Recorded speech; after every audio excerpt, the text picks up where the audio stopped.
Assalamualaikum warahmatullahi wabarakatuh. Saya Fitri Andriani, SPDMM, CGP 7, Kota Batam, akan memaparkan aksi nyata budaya positif.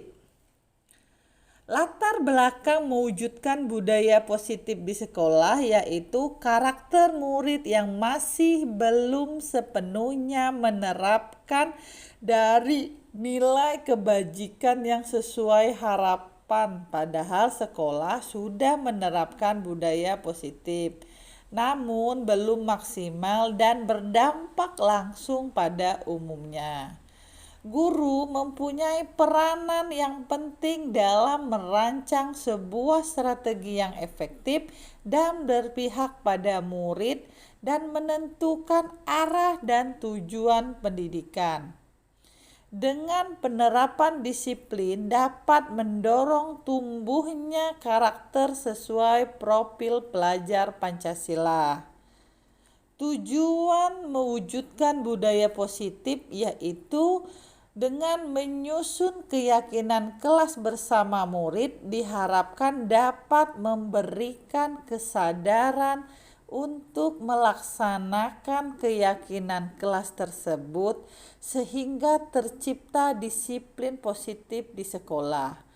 Adanya disiplin positif akan membentuk karakter yang baik dan mewujudkan merdeka belajar bagi murid.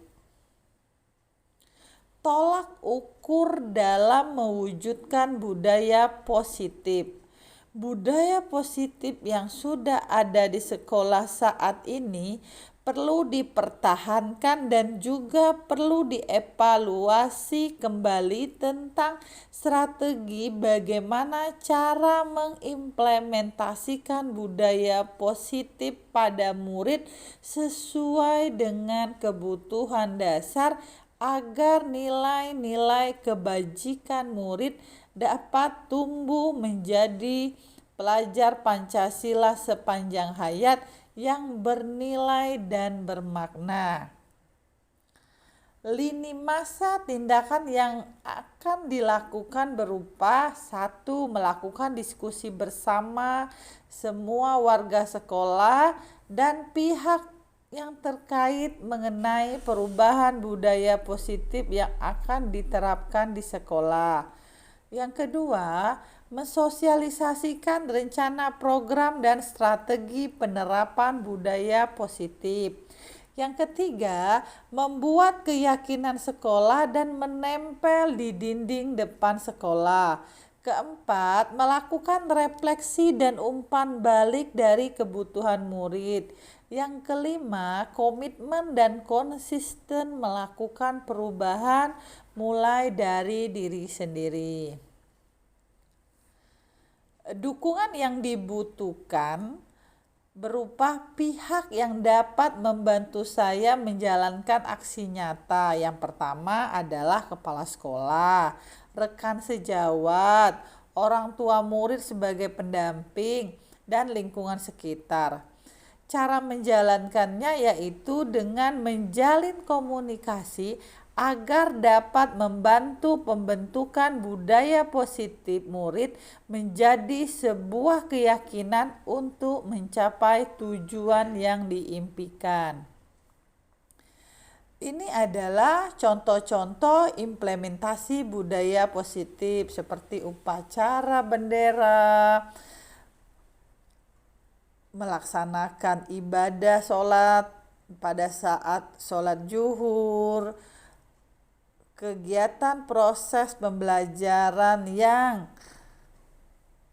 peduli dengan kearifan budaya lokal yaitu Gurindam 12, melakukan diskusi dengan wali kelas 12 karena akan membantu menyiapkan murid untuk mencapai kelulusan. Kemudian berdiskusi dengan teman sejawat bagaimana tentang budaya positif.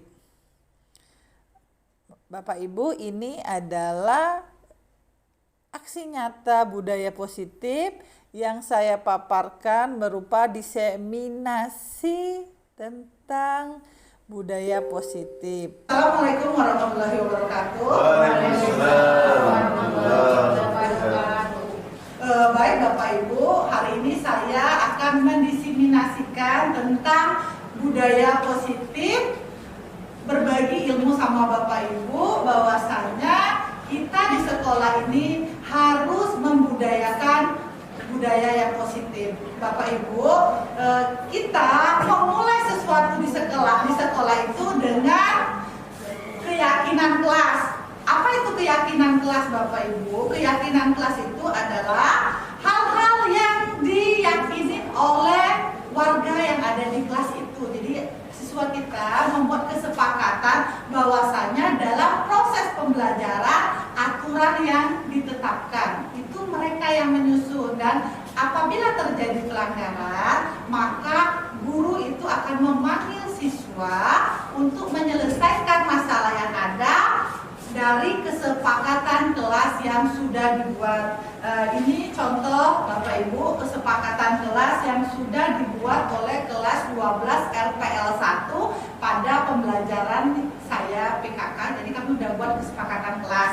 Salah satu isinya yaitu tidak boleh berisik atau mengganggu atau menggibah kawannya. Jadi mereka nggak boleh nih ngobrol nih. Jadi apabila terjadi hal demikian, maka siswa tersebut akan saya ajak berbicara empat mata di ruangan dan mengatakan bagaimana nih kok kesepakatan kelasnya dilanggar seperti itu. Oke, Bapak Ibu, kita perlu memahami apa itu segitiga restitusi. Bapak Ibu, anak itu jangan langsung kita main hukum. Tandanya kita sebagai penghukum ya. Kamu terlambat, kita langsung main hukum. Itu tidak seperti itu seharusnya.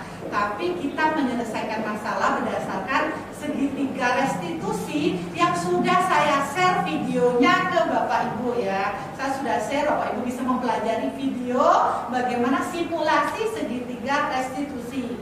Bapak Ibu juga sebaiknya tidak menggunakan sistem seperti Bapak Ibu itu sebagai teman. Jadi kalau ada siswa yang salah, Bapak Ibu rangkul, bro, kenapa terlambat? Nah itu juga dampaknya di kemudian hari tidak baik, tidak bagus.